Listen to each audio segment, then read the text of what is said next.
Hello, listeners, and welcome back to another episode of the Mad Scientist Podcast. There have been a lot of big changes for me personally this month, and I just wanted to take a moment to thank you all for being so supportive of the show, and being so understanding during times where we haven't been able to get episodes out exactly on time. I hope the double episodes released one after the other last time was something at least to make up for the slight delay. And in future, if big changes or emergencies happen in the same way, then I'll try to do those double features. Or at least one extra long roundtable or something to fill in the gap. Hopefully, though, now that I've graduated, moved to my new home state of Minnesota, and barring any Marie-related joint explosions, we should be all set to release each week on Wednesday, with roundtables and full episodes switching back and forth. This episode would not have been possible in particular without the help of my research team, including Megan Gall, Nassim Jamnia, Dan Aceta, Justin Ramberger, Dinara Andarova, and of course Marie Mayhew. Thanks to them, this is probably one of the strongest episodes in terms of historical and just background research. This week's topic is one that I have been pretty interested in for a long time, mostly because it's one of the few paranormal topics that I felt a personal connection to. Today we'll be talking about shadow people, the ghostly or near-ghostly apparitions people claim to often see out of the corner of their eyes, with the most extreme cases revolving around literal beings of inky darkness, reaching out from the void to horrify and haunt those in the living world. Now, I said that I have some personal connection to this phenomena, and the reasoning here is that, frankly, I wonder at times if I've seen shadow people, or at least something akin to what may be mistaken for a shadow person by those who have experienced that phenomena as well. Now, I'm not talking about me having a physical interaction or altercation with a being of pure darkness, as some have claimed, but rather what I've always taken to be simple tricks or mistakes of vision that I think potentially could have been mistaken for shadow people by others.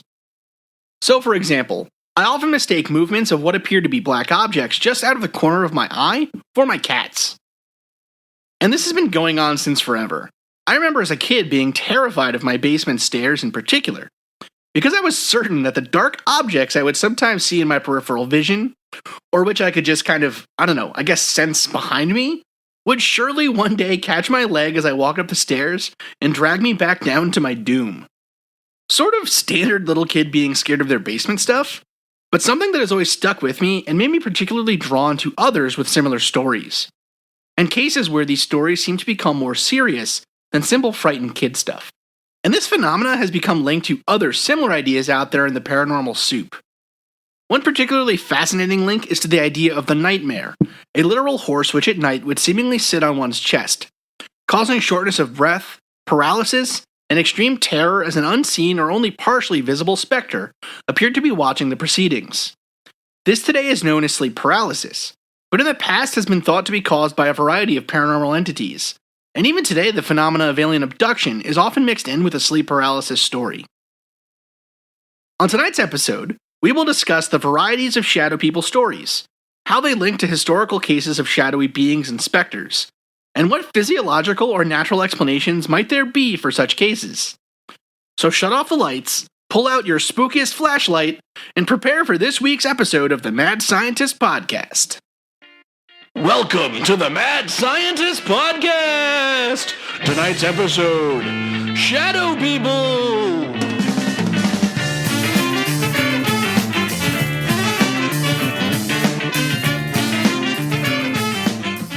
My first introduction to shadow people as a phenomena was sometime around middle school, so the years 2001 to 2003. I had a classmate tell me over lunch that he had a sleep paralysis experience pretty recently, one that he was certain was caused by a demonic presence in his home. This guy was very religious, although I knew him mostly from playing a game called Slaps at the lunch table, basically a game where you slap each other's hands until the other person gives up in pain. So a totally normal childhood acquaintance. So he explained to me that one night he woke up completely unable to move, and hardly able to breathe. He felt a great pressure on his chest, almost like it was going to cave in his lungs, and that his arms and legs hurt from not being able to push against some unseen force. After a little while, he began to notice a small black shape in the corner of the room, in the darkness, one that didn't grow, but which he was certain was responsible for his current state. And the thing almost radiated a terrible and horrifying presence. He described being more scared than he could ever remember having been in the past, and how the thing seemed like it wanted to choke him to death. Eventually, his breathing came back to normal, and he found himself able to move his arms and legs again, although I think he described not really remembering how it stopped, just kind of waking up in the morning with this vivid and horrible memory. And of course, despite the fact that the story was told underneath fluorescent lighting, in a room stinking of lemon pledge and public school cafeteria meat, I was absolutely shaken. I was so comically scared this was going to happen to me, and so I immediately went online when I got home to Google about the topic. Which brought me to the, at that time, pretty hot topic of shadow people. I can't recall exactly where I read about them online, but honestly, if I was the nerdy middle schooler that I know I was, it was probably somewhere like on the Something Awful forums or some paranormal image board somewhere. I read that they were dark masses, sometimes taking on the shape of humans, often taking specific shapes, in fact, for all sorts of people, who either appeared at night to terrorize you from afar while you were in bed, or who appeared out of the corner of your eye in your peripheral vision. Sometimes they could choke you, other times it seemed they started small and then grew more and more powerful over time, seemingly growing off of your fear until they became powerful enough to move objects or cause poltergeist-like activity. In other cases, they simply watched you, sometimes in oddly anachronistic clothing, such as a top hat and a three-piece suit, other times taking on strange shapes like elongated spiders or black blobs. Their eyes were said to glow red or orange, although just as often they appeared without eyes at all, just black masses that stood out as the darkest part of a darkened room. And they didn't just appear at night either. They would appear in the daytime out of the corner of your eye, or just behind you, or maybe you could just feel them there, causing the hairs on the back of your neck to stand up when you were alone in your house. And interestingly, they often had a decidedly male presence to them, where even if you couldn't tell what their gender was by their clothing or by their facial features, you could just kind of tell. They seemed to have a menacing, musty, and manly presence. Stupid, sexy shadow hunks!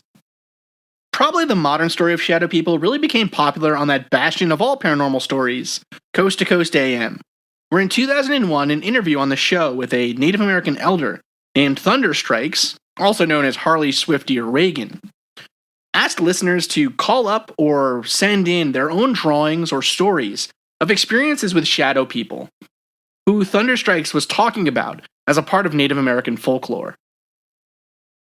Following that interview, the author Heidi Hollis sort of attempted to claim that she had not only discovered this historical phenomena, but that she had come up with the name of shadow people as well. I'm not so certain about this claim, obviously, but it's sort of confirmed that she thought of the name the Hat Man for one specific sort of shadow person that people see. But I mean, that's sort of like, I don't know, saying you came up with the title Bagel Pizza after you stuck some mozzarella cheese and tomato sauce on a bagel and then stuck it in the oven. Or maybe a better analogy is that friend who just discovered Doctor Who or something, and tries to tell everyone about this worldwide phenomena that's been going on for over 20 years. Except this one has been discussed since the time of the ancient Greeks, just never with a fancy hat and a trench coat.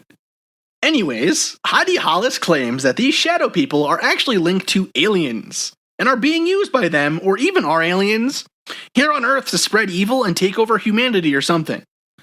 I can't seem to find out exactly what it is that these aliens are doing here on Earth from her website. However, I have been told numerous times that the only way to stop them and arm myself against them is to buy her numerous books on Amazon. So, you know, a good job if you can get it. Look, we're just going to dispense with the idea of shadow people as alien creatures or multidimensional things for this episode. We have an upcoming special on aliens, I promise you, and the multidimensional or vibrational argument we've already sort of covered, and I'm sure it will come up again. It's like the favorite argument for people. There is just no evidence for these claims, and in many ways they are impossible to refute or verify because they're not scientific in their premises. Again, what makes something scientific versus not, in my estimation at least, is that taken, or that standard basically, put out by Karl Popper, and we talk about it in the episode called The Science Machine. So, can this hypothesis be refuted? Is the hypothesis stated plainly enough to be testable, or is it a logical problem that has no real answer that can be determined through testing? In other words, are we trying to disprove a hypothesis, or are we trying to prove one? If we're trying to prove one, then we aren't doing good science. And in many cases, the search for shadow people evidence is the search for evidence of their existence. not evidence to overcome the scientific arguments as to what they are. So again, we can get into the whole grand unified paranormal theory thing, and we can talk about it maybe on a future episode. But I think discussing it here just kind of muddles the waters and isn't really instructive or helpful in any way. I mean, the argument ends up being infinitely regressive, right? It's like, oh, well, the shadow people are actually aliens, but they appear as shadow people because that's what the aliens want. Well, then, okay. Like, everything that the aliens want then can be imposed on us, right? There's no rules anymore. It's Descartes' demon all over again. In many ways, the shadow person story is very similar to other nighttime terrors, which have a very long history with different cultures ascribing different scenarios or mechanisms to explain what we now know are sleep disorders. So things like sleep paralysis, night terrors, or even simple nightmares or dreams themselves. There's a lot of various ground we could cover on an episode about shadow people if we wanted to get into the explanation of them as a physiological response to lack of oxygen during sleep, such as that caused by sleep apnea, or even something like a night terror or sleep paralysis, and all of the various other things that may be explicable in similar terms. For instance, one very commonly linked idea to that of the shadow person as a misreading or incorrect attribution of nightmares or sleep paralysis symptoms is that of alien abductions, or maybe more correctly, alien watching at nighttime. This is the scenario where the person feels as if they are stuck in bed, but then there is some other being or person in the room who they can see almost flitting into and out of existence, although at some times they do appear to be solid. We aren't going to get into the similarity ideas or arguments too much on this episode, since shadow people have become a waking phenomena as well. And this isn't an episode on abductions, although I promise one is forthcoming. But the shadow person story just wouldn't be complete without some description of sleep paralysis and the history of ghostly or demonic explanations for various sleep disorders. And frankly, from a personal point of view here, if there's one paranormal thing that fits the sleep disorder paradigm, it is definitely shadow people. So okay, we're going to break up the shadow person topic into kind of two large chunks. First are shadow people that seem to appear at nighttime, and the possible argument that this is being caused by sleep paralysis symptoms. And the second are shadow people during the daytime, which has a slightly less scientifically rigorous argument, but still a pretty interesting one. So first off, I want to start with an interesting narrative case about these shadow people at nighttime that my research team found for me. The story goes as follows, and I found it on shadowpeople.dotster.com. So I hope that the person who wrote this, if you're listening right now, it's alright that I use your story. And if you don't want me to use it, please email me and I will just cut it from future episodes. It was posted online, so I'm assuming it's alright to repeat here, and there was no contact person listed to email about permission on this particular experience. Anyways, here goes. Quote, approximately 2 to 3 weeks ago, I came home from work to find that my 9-year-old daughter had accidentally removed the finish on my kitchen table with nail polish remover. I was angry and sent her to her room. Her father and brother were asleep, and I was downstairs doing bills. When I finished, I made my way upstairs. As I walked up the stairs, I heard what I thought was my daughter chanting. As I got closer to her room, I realized that she was not chanting. She was saying, leave me alone, again and again. When my daughter saw me, she jumped in sheer fear. I never saw such a look of fear on my daughter. I, of course, sent her into our bed. The next morning, I asked her to explain in detail what she had seen. She explained that she saw a shadow on her desk. It had a hood from a side view, then turned its head towards her to peer at her. She stated seeing red eyes. She also said there was another shadow that was tall, with long legs, and moved quickly to hide. When my daughter told it to leave her alone, she heard shh, shh, shh. I did not see anything. I do listen to my daughter and believe her. I researched online. It explains all different types of shadow people. Apparently, the hood shadow person is the most evil. What the heck? My daughter also stated hearing the footsteps first and the dog barking outside. Then everything became quiet. What do they want? Why do they lurk around my girl? End quote. The story's pretty scary, especially if you're recording a podcast at night by yourself while your wife is out watching movies with her friends. Cool.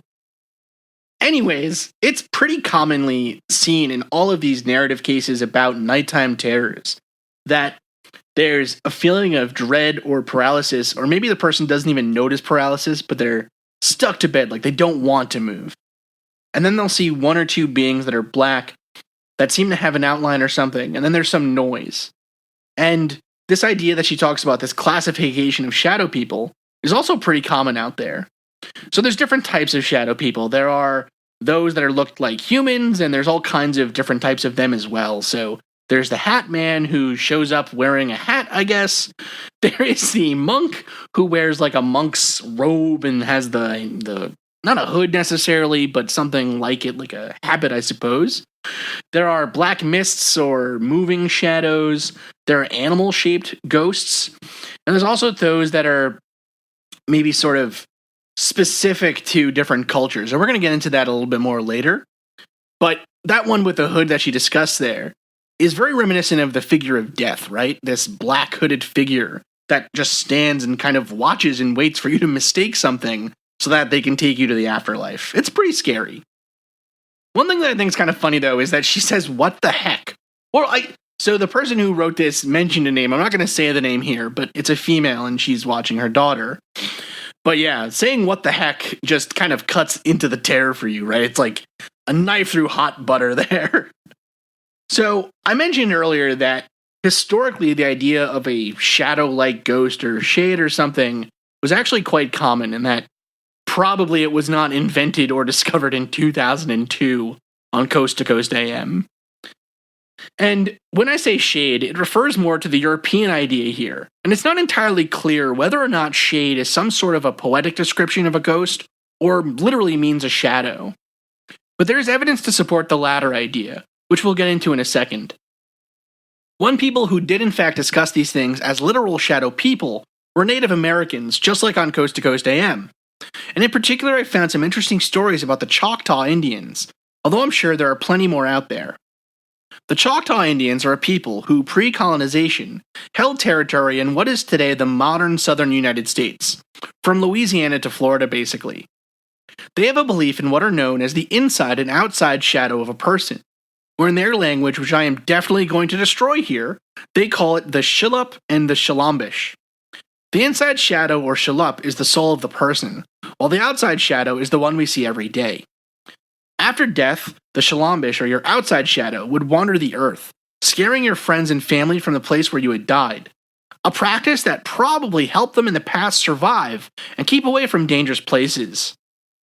The Choctaw also had stories of other shadow people, such as Nalusochito, the great black being, who would possess those who were depressed and over time consume their souls.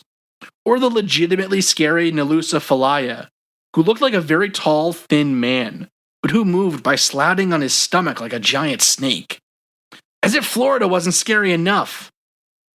The idea of a ghost or the soul being linked to the shadow, or the darker side of humans or death, was also common in European thought. There's a little bit of a problem with translation here, of course, as I said earlier. For example, in the Divine Comedy of Dante Alighieri, he uses the word ombra to mean both a shadow of an object, as well as the shade or ghostly vestiges of a person. This quote on the subject is from the University of Texas at Austin's phenomenal website on the Divine Comedy called Dante Worlds. This is discussing Canto 25 from Purgatory. Quote, "The Italian word ombra in Dante's lexicon means both shadow, as in the shadow cast by a body, and shade, a term for the form of the soul in the afterlife. On the terrace of lust, as Dante's very real body prepares for its most challenging test, the poet, and this is an aside, but the poet is Virgil if you have not read the Divine Comedy, shows, via a lecture by Statius, how the two meanings of ombra combine to encapsulate the fundamental relationship between life and afterlife. When the soul leaves the body, Statius explains it impresses the body's form on the surrounding air, as saturated air is adorned with colors of a rainbow, and the resulting virtual body follows the spirit just as a flame follows fire. This new form, therefore, goes by the name of shade, or shadow, ombra, as a shadow follows, and repeats the form of a real body, so the shade takes on all bodily parts and functions. The word ombra, by exemplifying the relationship between real bodies and the virtual representations after death, points to a basic premise of the Divine Comedy, the reciprocal bond between this world and the hereafter. Individuals, through their actions, determine the state of their souls for eternity, while Dante's vision of the afterlife reflects and potentially shapes the world of time and history. End quote. And this idea of a ghostly spirit or even the soul being a shadow of the previous person is pretty common throughout the ancient or pre-modern worlds. In ancient Egypt, for example, they considered the shadow to contain some portion of the person's essence or soul. In ancient Greek, Roman, and Hellenistic cultures, you had the idea that the land of the dead was the land of shadow, where shades floated down to Hades to float within the rivers and pools for all eternity. And in the modern world, we have ideas about what the shadow represents, right? I mean, we fight Shadow Link in The Legend of Zelda, or Shadow Sora in Kingdom Hearts to overcome our darker side. We believed that witches or vampires casted no shadows, or that the shadow could be sold to the devil or a demon. And this idea of the shade or ombra in Latin being a shadow person is more than just a simple translation error. In fact, they seem to have taken on some of the properties of souls in some tellings historically, and by them I mean the shadow. One explicit reference to this sort of idea, or at least of the soul being linked to the shadow of a person in the English historical tradition, comes from a fairy tale popular at the time. This is the story of the woman who had no shadow. It goes something like this. There was once a pastor's wife who was afraid of getting pregnant. She was young and didn't want to be burdened by a family yet, so she went to an old witch who lived in the forest and asked her for some way to delay having children. The witch told her that to do this she would need to take 7 special stones to a mountain well and throw them down in order to stop herself from getting pregnant. So the woman did as she was told, and with each drop of the stone thought she heard the shriek of a child. But with each stone thrown down the well, her dread and anxiety left her. Sometime later, as the pastor and his wife were walking through the town, he noticed that she didn't have a shadow. He became terribly frightened, and declared that his wife must have committed a terrible sin for God to have cursed her in this way, and that she must confess as soon as possible. When she finally did confess to what she did, he was so troubled and upset at what she had done that he declared she would only find God's forgiveness if a bed of flowers spread from the church roof, and he shunned her from his home. Many years later, the pastor is sitting at home with his new family, and a beggar woman comes to the door, who is promptly given food and refuge for the night. But come morning, she's found dead, and the pastor, seeing her face, recognizes her as his first wife who he had shunned. At the exact moment he sees the face, his children shout, "Come to the front, father! There are flowers growing from the roof." And this idea of witches or shadow ghosts or shadow spirits being linked is a common one in the medieval period, and continued from that period onward. For instance, there is a story of Peter Schlemiel, who sold his soul to the devil for an endless bag of money, one of the many versions of the sell your soul to the devil story. But it isn't just as a version of the soul or some important part of our humanity that the shadow existed at this time. The idea of shadow spirit or shadow ghost continued from the time of Dante, although in some interesting ways. This is discussed in some detail in the book Magic and Religion in Medieval England, which says the following while discussing flying females or witches going to the Sabbath, or at least to drink some wine and party with demons. Quote, "For other English churchmen, the mysterious flying beings had yet other names. One anonymous 14th century writer called them umbrari. This unusual Latin word was related to umbra, shadow, and it was used in earlier centuries to mean a necromancer. But in this text it seems to mean a being, not necessarily human, who goes about at night. Shadow people is perhaps a better translation. The priest should ask his penitent if he believes men in umbrari go about. However, it can be believed without sin that demons deceive people in such a way that they think the demons are fashioning themselves into the forms of human beings." End quote. The book goes on to discuss other similar sorts of shadowy beings, specifically those named by the monk Robert Ripon as Phitones or Phytonisse, who rode those afflicted at night by sticking a broom handle or something like a piece of wood into their mouths and riding them as if they're animals through the air to other homes to steal wine and food from the cellars. And although these beings were originally female, they stopped having this female connotation or description as time went on. I think this section of history is interesting for a couple of reasons. First off, it shows with more detail that people were describing shadow people, or at least ghosts as shades or shadows of their previous selves, as far back as the Middle Ages in English, and even farther back in American Indian legends. So, no, claims to have discovered this phenomena or invented the term are just as true as Peggy Hill claiming she invented a delicious dish of spaghetti and fried meat spheres in red sauce that she has titled Spapeggy and Meatballs. At most, you recoined or reintroduced a term that was once very popularly used to describe ghosts, and a particular sort of shadow ghost which was linked to the shadow or soul idea we just detailed. Okay, end rant. The very intriguing idea, at least for the team and I, with these sections, is this idea that shadow people could be female versus male is a really interesting one to me. In modern telling, shadow people are almost always male, with interesting variants existing such as the monk or the hat man. But in the past, shadow ghosts or shadow people could very much be female, and in fact for a period appeared to be exclusively female or even animal in form. I think in many ways this actually has something to do with human sexuality progressing from the Middle Ages, at least a little bit. We've talked about how shadow people experiences at nighttime are likely linked to sleep paralysis, since the descriptions are almost exactly the same as those that we see from people who have been shown to suffer from sleep paralysis through medical testing. For example, those who suffer from narcolepsy have a very high rate of sleep paralysis, since the disorder is linked to the incorrect signaling between sleeping stages, which is ultimately what appears to cause sleep paralysis, as we'll get into in a little bit. And one interesting historical issue with sleep paralysis is its explanations over time. Many cultures have different explanations for sleep paralysis. For instance, the idea of a nightmare was literally meant to be a shadowy horse who sat on one's chest while in a state of sleep paralysis, unable to breathe or move but seemingly being awake. This morphed throughout different cultures, with it sometimes being an ogre, or a demon, or maybe nothing that you could see at all.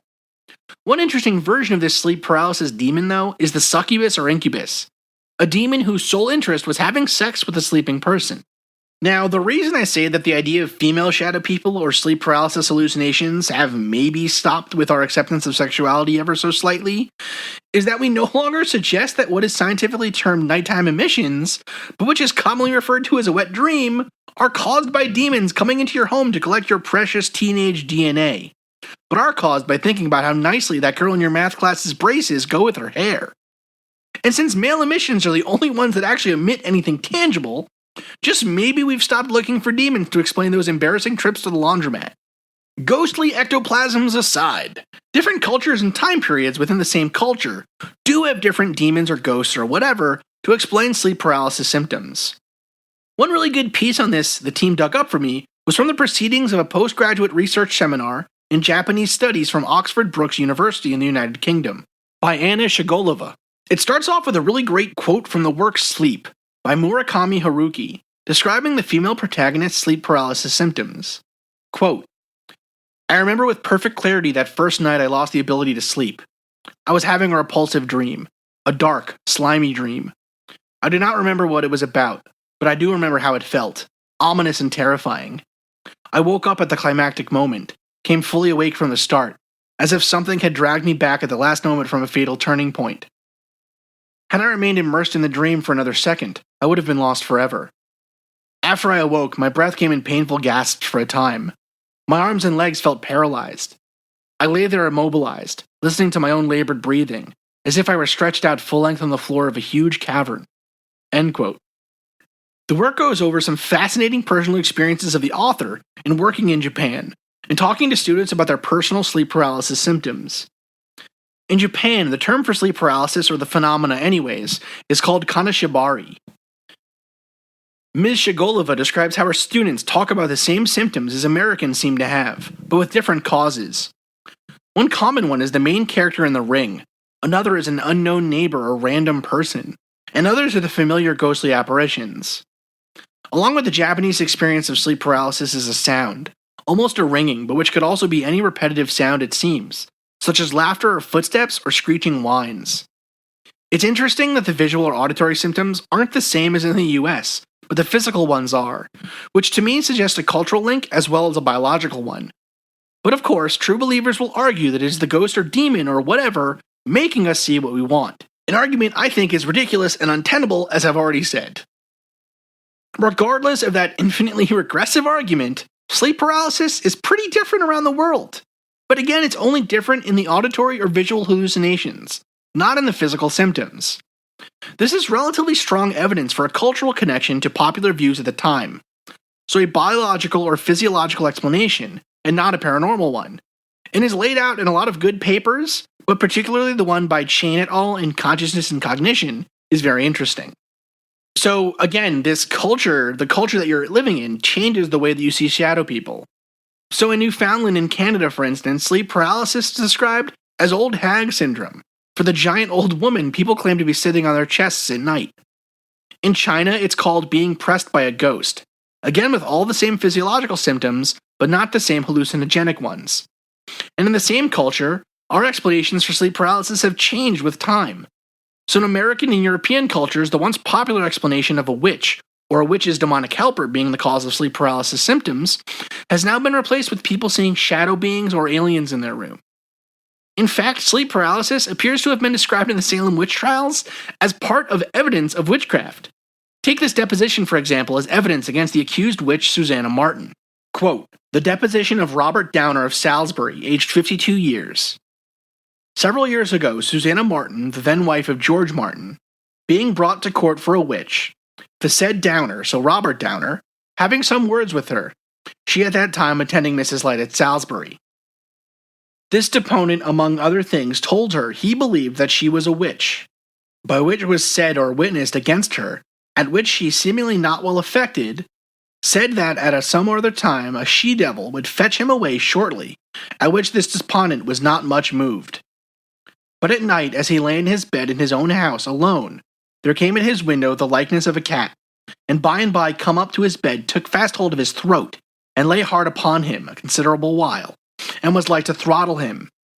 Eventually he realized that he should try the name of the Holy Ghost, since this was a witch trying to attack him. And so he said, the Father, the Son, the Holy Spirit, get out of here, and it did.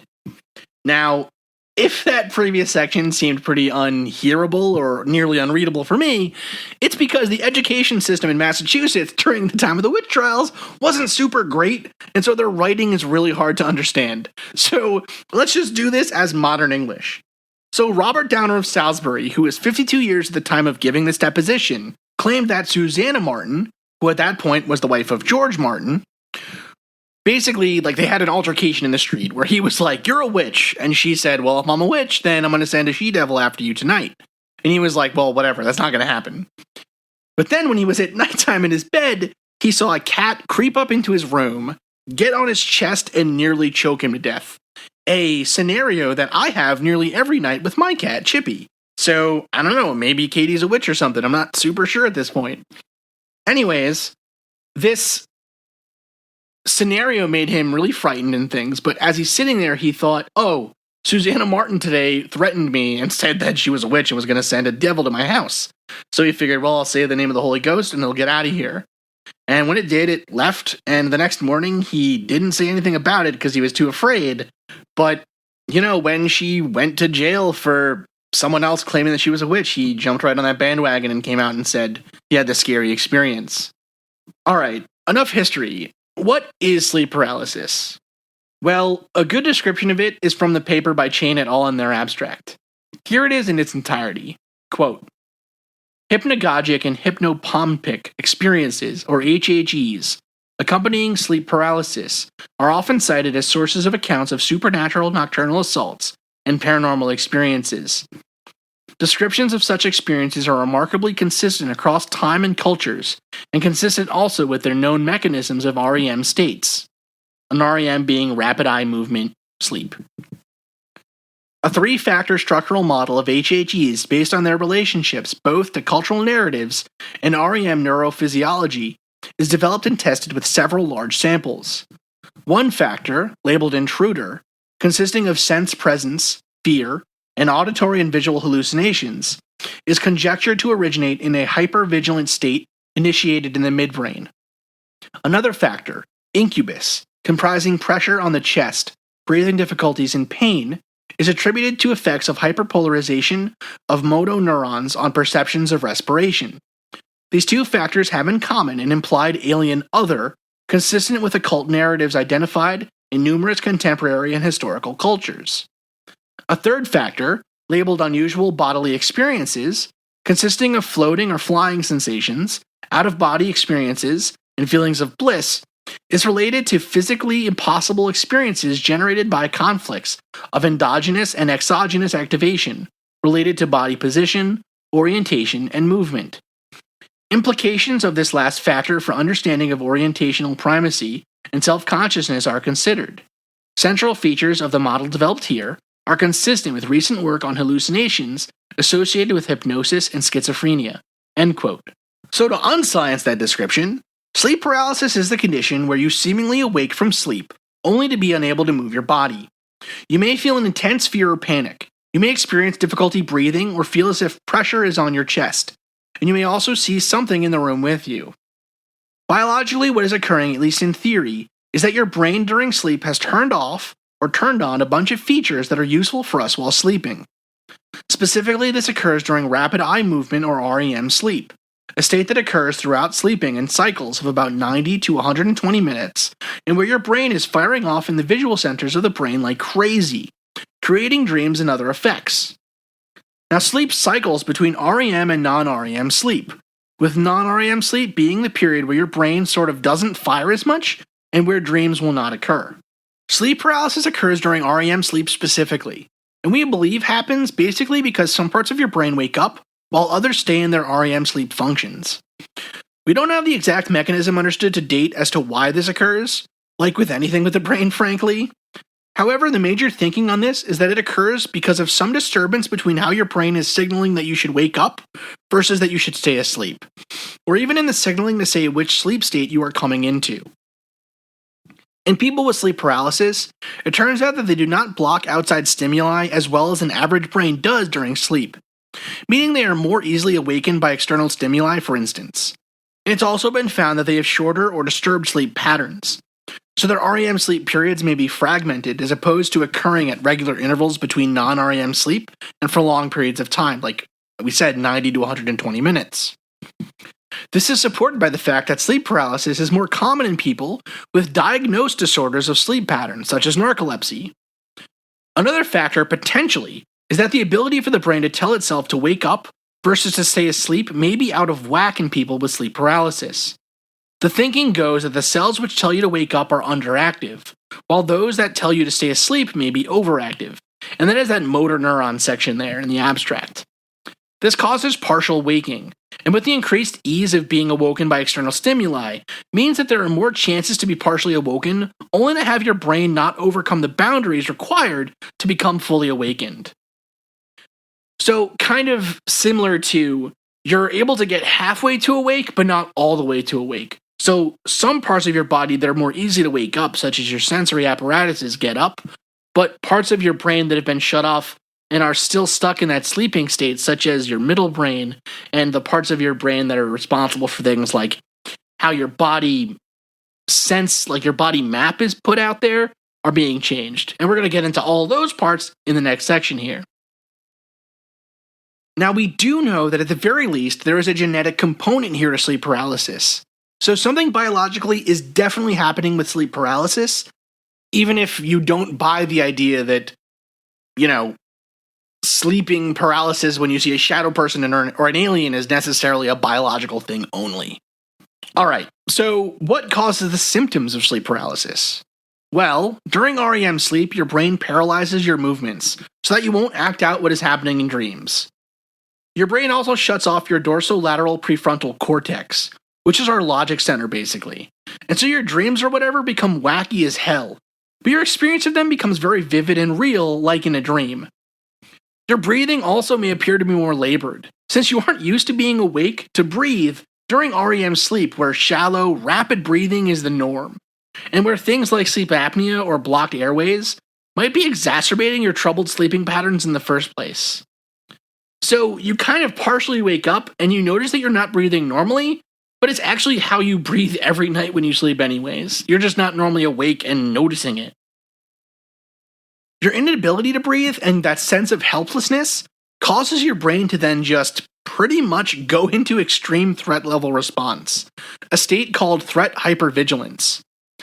This is basically a state where your mind perceives imminent danger to your body, causing it to go into a heightened sensory state where it scans the surroundings for any particular threat and brings out the fight or flight response.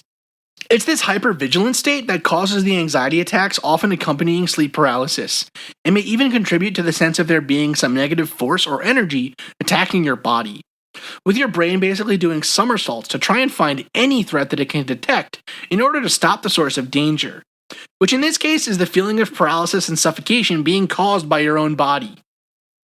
Interestingly, hypervigilance causes you to search the surrounding environment during the perceived danger for anything that may be reminiscent to past threats or traumas, potentially being the reason why cultural items such as the character from The Ring in Japan or witches in the 1700s may have appeared to be the culprits of such attacks. And these hypervigilant periods can be extremely vivid and convincing. I mean, this is basically the state that people think of when they talk about post-traumatic stress disorder, where a soldier maybe is set off by a loud noise and thinks she or he is back on the battlefield. So the accompanying panicked responses and potential hallucinations on top of that, from still being within the dream state, can create all kinds of extremely terrifying situations for those suffering from sleep paralysis. Another section of the brain which doesn't function normally during sleep is the temporoparietal junction. This part of the brain is responsible for creating our sensory map of our bodies. So sort of knowing where all your limbs are at any given time based on the sensory input from the limbs. It is also responsible for our sense of self versus other, and it's turned off during REM sleep. Now, there have been some hypotheses put forward that this is what is responsible for things like out-of-body experiences, for which there's actually relatively good evidence since we can cause an out-of-body experience by disrupting this part of the brain. It's also likely that this part of the brain is responsible for things like phantom limb pains or feelings in those who have lost an arm or a leg. And at least one team of researchers from UC San Diego have proposed that this same turned-off region of the brain may be responsible for the sense of an other or being in the room during sleep paralysis. Particularly, they suggest that the same phantom limb syndrome may be occurring to the entire body, causing a mental projection of your entire body mapped to be visual to you during sleep paralysis. So people partially wake up or gain some control of their senses during REM sleep, but the brain doesn't turn back on all the parts. You notice that you can hardly breathe, causing you to panic, causing it to become harder to breathe, causing you to panic even worse. Your brain starts to hunt for some perceived source of the paralysis and troubled breathing, when your hypervigilant state notices some other presence in the room. Your brain then conflates these different factors together, causing you to either see directly or sense a shadowy outline of a human body in the room, who is the source of your paralysis and trying to suffocate you. Eventually, you either wake up fully or fall back asleep, with a shadow figure never fully being capable of suffocating you. You wake up, throw your wetted sheets into the laundry, and buy a few of those St. Michael scented candles they sell at the dollar store, and you go about with your normal daily activities.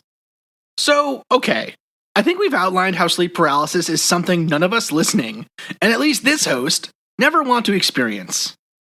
Interestingly though, it's been found that having a logical response to sleep paralysis, or at least knowing beforehand that it is a possibility, and knowing the symptoms may cause the threat, hypervigilance, and panic associated with waking up partially paralyzed to be far less pronounced, or at least help to deal with that panic. This method is known as meditation relaxation therapies, and although there is anecdotal evidence for its effectiveness, there are not yet any randomized clinical trials to prove its use. The most effective way to deal with sleep paralysis, though, appears to be having better sleeping patterns and sleep hygiene. Basically, get enough sleep, go to sleep at the same time each night, and try to sleep in a position that allows for good airflow. I think that the sleep paralysis argument is probably the most interesting or convincing one out there for the nighttime version of the Shadow People story. And this type of shadow person encounter seems to be far and away the most common I've found online. The second most common, though, is feeling a presence or sensing something behind you or in the room with you, and out of the corner of your eye or as you just turn your head, seeing a black shape, which quickly jumps out of the way or seemingly disappears. Now, as a person who has many times mistaken a bag on the floor or a shadow for my cat, I'm probably not the most reliable person when it comes to sensing the outside world with my peripheral vision. But there have been some very interesting studies suggesting that the shadow person phenomena, where you see a black human-like shape, or even a blob out of the corner of your eye, is potentially just a trick of the body and the mind, even during wakefulness. Interestingly, it seems that we can actually stimulate the brain to sense a shadow person in the lab, although we discovered it by accident. Doctors at the École Polytechnique Fédérale de Lausanne in Switzerland led this research, and were basically trying to treat a 22-year-old woman with epilepsy by stimulating the left temporoparietal junction, the part of the brain we talked about earlier about sleep paralysis being the cause of shadow people during these sleep encounters. When stimulated with electrodes, the patient claimed to sense a sinister shadow figure behind her, who copied her actions. Here is a section from the study published in Nature in 2006. Quote, when stimulated at this region, in a supine position, the patient had the impression that somebody was behind her. Further stimulation induced the same experience, with the patient describing the person as young and of indeterminate sex, a shadow who did not speak or move, and whose position beneath her back was identical to her own. Quote, he is behind me, almost at my body, but I do not feel it, end quote. During the next stimulation, the patient sat and embraced her knees with her arms. She noted that the man was now also sitting, and that he was clasping her in his arms, which she described as an unpleasant feeling. Further stimulations were applied while the seated patient performed a naming task, using a card held in her right hand. She again reported the presence of the sitting person, this time displaced behind her to her right and attempting to interfere with the execution of her task. Quote, he wants to take the card. He doesn't want me to read, end quote. Similar effects were observed for different positions and postures, when stimuli exceeding 10 milliamps were applied to the same site on the left temporoparietal junction, end quote. So pretty creepy what the brain can do when hit with electrodes. And obviously it doesn't need to be electrodes causing this. It can be simple misfiring of the temporoparietal junction, or some damage to the head, or even genetics that causes this region to be overactive or something. Obviously further study needs to happen, but it is extremely interesting that we can make this shadow person thing happen in a laboratory. Another argument I've sort of hinted at in previous episodes is that it might just be a physical reaction to the eyeball being messed with or extremely tired. For instance, meth addicts evidently report quite frequent interactions with shadow people, likely due to both an increased paranoia due to their drug, the lack of sleep from being tweaked all the time, and rapid and more often blinking caused again by the meth, making their eyes see all kinds of weird shapes and things in the corners of their peripheral vision. Now, obviously, the vast majority of people who see shadow people are not on methamphetamines, but it is an interesting connection to a set of physical conditions on a population. Another more tenable argument is that these sightings are caused by infrasound, and specifically an infrasound wave at the resonant frequency of the human eyeball, maybe causing us to have slight defects and therefore observe what we take to be shadow people, which in reality are our eyes jiggling in our skulls like ping pong balls. This argument was made famous by Vic Tandy in his paper published in the Journal of the Society for Psychical Research. The story goes that Vic was working late at night one evening alone in a haunted place in Warwick in the United Kingdom, when he began to feel extremely anxious and started seeing weird dark shapes in his peripheral vision, but which, when he actually went to go look, were not there. The next day, though, when he was working on a piece of equipment, he noticed that his tools kept vibrating like crazy when they were attached to certain pieces of metal, something that suggested some unseen pressure or sound wave that he wasn't detecting, but which was definitely in the room. Eventually, he found that this was caused by a fan in the room, which was emitting a frequency of sound at approximately 19 Hz, which is quite close to the resonant frequency of the eyeball, which is 18 Hz as determined by NASA, a piece of information obtained to ensure astronaut safety. They have since published a few works investigating this effect, and some other haunted places that Vic Tandy and his crew actually investigated, in all cases finding that the frequency does in fact appear to be present in the haunted areas they have investigated, which, as far as I can see, are only 3, but it's pretty interesting that they are present. Interestingly, though, it's not just the frequency being present, but also the design of the room, which causes an amplified enough signal of sound to cause ghost sightings or anxiety. So even though your eye may jiggle a little bit when exposed to infrasound near 18 Hz, it has to be amplified to such a degree that the effect becomes noticeable and pronounced for a dark blob or shadow person to be seen. This only happens in rooms with the correct length and widths. It may also make one part of a room have a stronger amplitude of sound wave than another, similar to how different rooms have different acoustic properties. And infrasound is something that affects us in other spooky ways too. This quote is from an article on infrasound in Popular Science on using infrasound as a weapon in wartime. Quote, people don't usually think of infrasound as sound at all. You can hear very low frequency sounds at levels above 88 to 100 decibels down to a few cycles per second, but you can't get any tonal information out of it below about 20 Hz. it mostly just feels like beating pressure waves. And like any other sound, if presented at levels above 140 decibels, it is going to cause pain. But the primary effects of infrasound are not on your ears, but on the rest of your body. Because infrasound can affect people's whole bodies, it has been under serious investigation by military and research organizations since the 1950s, largely the Navy and NASA, to figure out the effects of low-frequency vibration on people stuck on large, noisy ships with huge throbbing motors, or on top of rockets launching into space. As with seemingly any bit of military research, it is the subject of speculation and devious rumors. Among the most infamous developers of infrasonic weapons was a Russian-born French researcher named Vladimir Gavreau.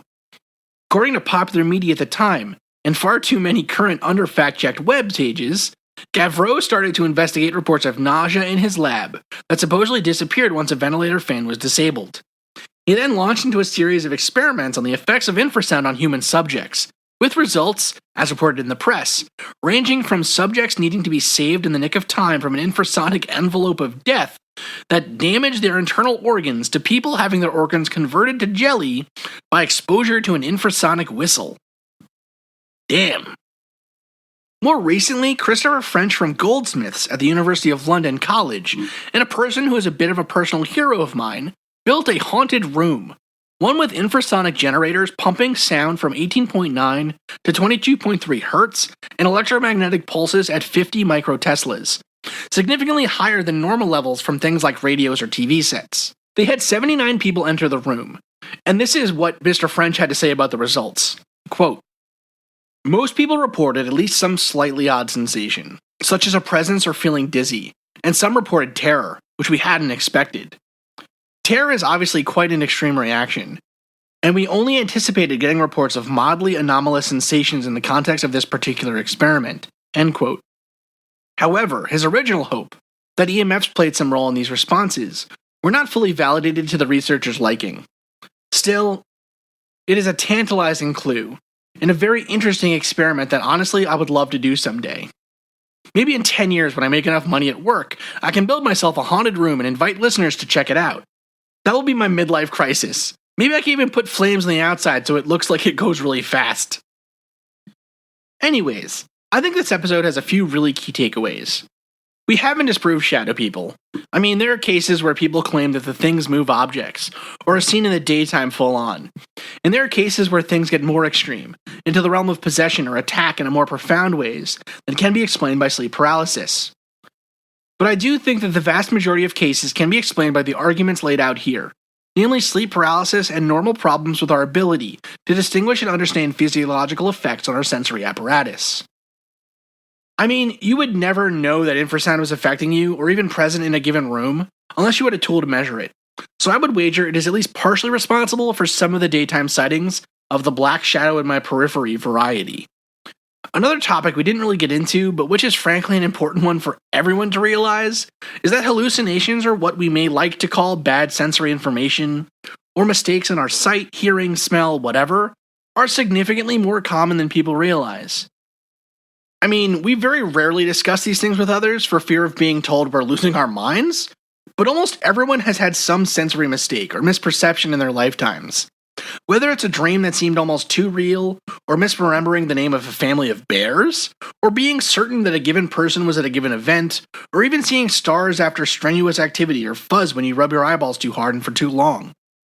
What we sense is always being understood and translated by the brain into digestible and understandable pieces. And so it only makes sense that sometimes it would get things wrong. And so I think in many ways, if we all accepted that this stuff happens more frequently than we imagine it does, maybe we could talk about these things in a sensible way and get to the bottom of some of these things, or at least maybe find some commonality about them. Well, that's it for this week's episode. I'd like to take a second to thank our latest patrons, Martine and the Not Alone podcast. Your support means more than you know, and helps keep the show going. And thank you to my listeners, of course. We have gotten 4 entries to the Be a Mad Scientist contest this month, and we will be discussing the winners on next week's episode. I'm really excited, and hope that the next one will bring in even more entries. We'll be back in a week with the next roundtable. The logos of this show were designed by Carrie Shaheen, and we now have merchandise available up on our website through threadless.com. So if you want a cool shirt or mug or something, go check it out. And thank you once again for downloading this show and listening. See you next time.